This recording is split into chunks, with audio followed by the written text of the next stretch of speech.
tears welling in my eyes, and I'm like, Miss, I'm so sorry, I lied to you. It was just a joke. It was just a joke. I didn't even mean it. Hi guys, welcome to a new video. It's Rose, and today I've got something pretty fun to talk about. Today I'm going to be telling you guys some of my funniest getting in trouble stories. Now, unfortunately for me, I low-key have lived a very boring life after elementary school, because when I was in elementary school, I kind of got wild. I was a little bit crazy. But I feel like after COVID hit and once I reached high school, I kind of just became like really boring and reclusive. I get out more these days and I have more interesting new stories to tell. But I thought today I'd talk about some of my most devious moments from my childhood, because for some reason I was just like, when I was a kid, I was thinking of these plans that I can't even think up now. So let's get into it. To get through this next story, we really have to get into the mind of 4th grade me. I loved pranking people, like really loved pranking people, but I was terrible at it because I never told anyone there was a prank involved. I never had the, oh, gotcha moment. No, I would just prank people until I felt satisfied, and then I would leave and never tell them there was a prank. This, as you can imagine, created some issues. Now, this story takes place in the 4th grade classroom, and I was sitting next to this girl who was a year younger than me, and she was just a little bit like not all there. I don't know. She was very gullible. She was very young and very naive, and I was a menace. So I saw an opportunity, you know? Now we were doing these Google slide presentations on our iPads, and I looked over and saw hers, and I thought, what if I made the exact same slideshow as her and then sent it to her through another email address, except on every slide it would have threats to her. I had a second email address. At that point, I was already in the trenches, and I made this completely random slideshow. It was exactly like hers, and the first page was exactly like her slideshow on Google Slides, so I could just use the same theme and everything. But then when you got to the bulk of the slideshow, let's just say her name was Taylor. Every single slide had like, kill Taylor, Taylor will die, kill yourself. Yeah, I don't know if I could say that on YouTube. I'm sorry. I'm just being real. That's what it said. Anyway, I really thought this was like a funny joke. I didn't think anything else of it. And honestly, I was only friends with this girl in class, and when I wasn't in class with her, I was with these other girls that would never believe a second of this. So I thought that that's what was going to happen. I thought she wasn't going to believe it. Unfortunately for me, she did. So she immediately goes, oh my god, someone sent me this evil slideshow or whatever, and I'm thinking to myself, damn, it worked. So for a bit I'm entertaining her, but all of a sudden I fumble and I accidentally click onto the Google Slides, which is still signed in on the other account, and she immediately sees that I made it. She goes, oh my god, was it you? And in a clutch up moment of desperation, I tell her, no, I think I've been hacked. I don't know why I said that. She instantly believes me. Boom, I'm in. That easy. I don't know why I was doing this. I was just bored, okay? Genuinely, I was just bored. And it was 4th grade. Like, I had nothing to be bored about. But anyways, so I'm sat there on my iPad thinking to myself, man, I have this girl fooled. Couldn't be better. And she goes, I need to tell the teacher. And I'm like, no, you don't. This is usually where you go, gotcha, pranked ya, this was a joke. Maybe I had gotten the wrong message, because I resorted to gaslighting. I told her, what is a teacher gonna do about this? She's not an IT specialist. I was low-key evil back then. I was evil. She ends up not telling the teacher and calls it a day, and I go home, swiping that sweat off my forehead, smiling and smirking myself. I think I just cracked the system. I'm like, damn, silly Taylor. You know, I got the last laugh. Unfortunately for me, that was not the end of things, because the next day I rock up to school, my teacher comes over to me and says, hey Rose, can we check your iPad? Why do you need to check my iPad for? No one needs to check my iPad for anything. Turns out, this girl told her mum, who told the principal, who told my teacher. Great job, guys. Great job. So now I'm in deep shit. And I was terrified of getting in trouble more than anything in the world. Everything else I can handle, getting in trouble was genuinely like my worst fear. By teachers, by my parents, I hated it. So I was freaking the hell out. Consequences of my actions? Yes. My teacher starts taking me out of the classroom and she says, we're gonna see an IT specialist because we heard your iPad got hacked. So everyone still thinks my shit is hacked. I'm like, I don't know. Crazy things going on these days, guys. I don't really know what's going on. Like, I don't know. I'm just trying to like deflect. And we're halfway down the hall and I can see this ominous ass dude sitting at a table at the end of the hallway. I'm like, fuck. And I stop dead in my tracks like a fucking anime character, grab onto this teacher's wrist, and I look down, shameful, tears welling in my eyes, and I'm like, Miss, I'm so sorry. I lied to you. It was just a joke. I didn't even mean it. And she's like, thank you for confessing. We're still gonna check your iPad though. And I'm like, okay, I'm cooked.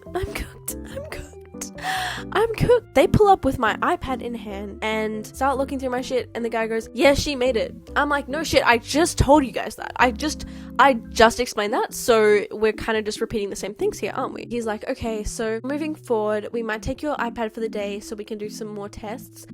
What types of tests are we doing? Okay, I made a second Google account. I'm not fucking anonymous, okay? What is this? I'm 10 years old. I leave my iPad in the possession of these IT guys, and I'm freaking the hell out because, safe to say, I was not probably the best kid for anyone to be influenced by. So, safe to say, they did find some odd things on this iPad. Mainly the, 50 chapter miraculous smut fanfiction that I've been reading. I'm 10 years old, by the way. 10 years old. Also, maybe the list of swear words that I had in my notes because I was trying to, learn new ones. And also, some weird, R34 Spider-Man fan art that I had somehow saved to my camera roll.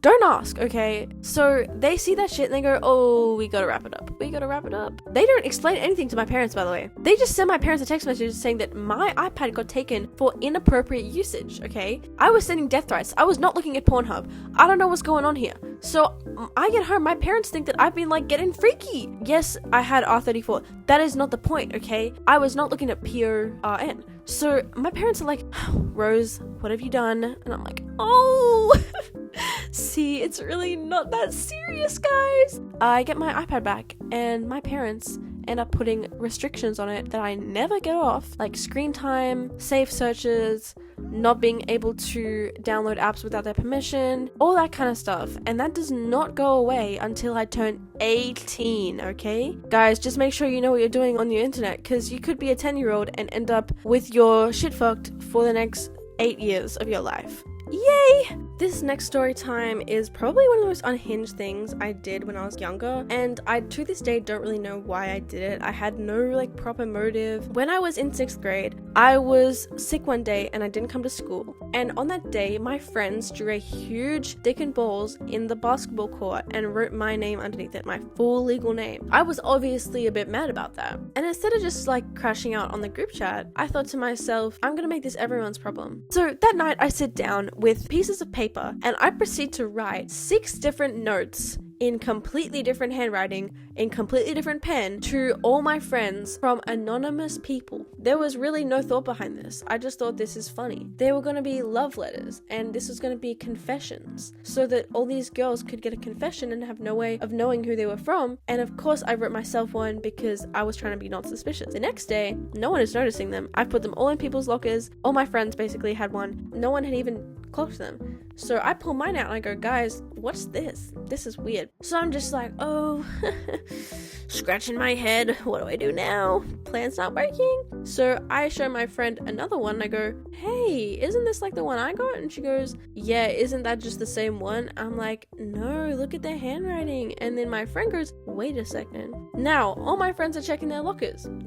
Plan is working. And all of them pull out the notes and realize that they all have the same notes. But again, with this shit, I didn't tell them it was a prank. I didn't tell anyone it was a prank, and I thought it was really funny. This dude, we're gonna call him Bob. He was really just trying to self-insert himself into this problem. It was like talking to someone trying to relate to you, even though they absolutely cannot relate to you. We did not know him like that. He was literally a year younger than us. He was not our friend, but he takes it upon himself to investigate this. He goes, damn, why is there so many of these anonymous love letters? I gotta get this under control. So he collects all of them from my friends and me and starts walking around the school with a clipboard and a pen at lunchtime, asking every single kid to write down their name so he can analyze the handwriting and see who's matching up to who. Little old 12-year-old me was not having this. I was like, you are foiling my plans, bro. Which again, I don't know what the plans were because I hadn't thought this out. All of a sudden, he sees a teacher and he just starts telling my teacher to write the letter. This is where I might have fucked up a little bit. In these letters, tell me why I told them to meet at 5 p.m. in the parking lot outside the school that is completely accessible to the public.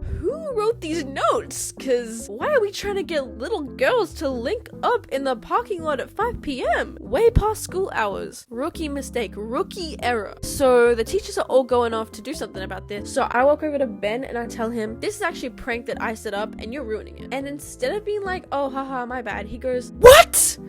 What do you mean it's a prank? What do you mean? Why would you fool me? Why would you fool me like this? No, you betrayed my trust.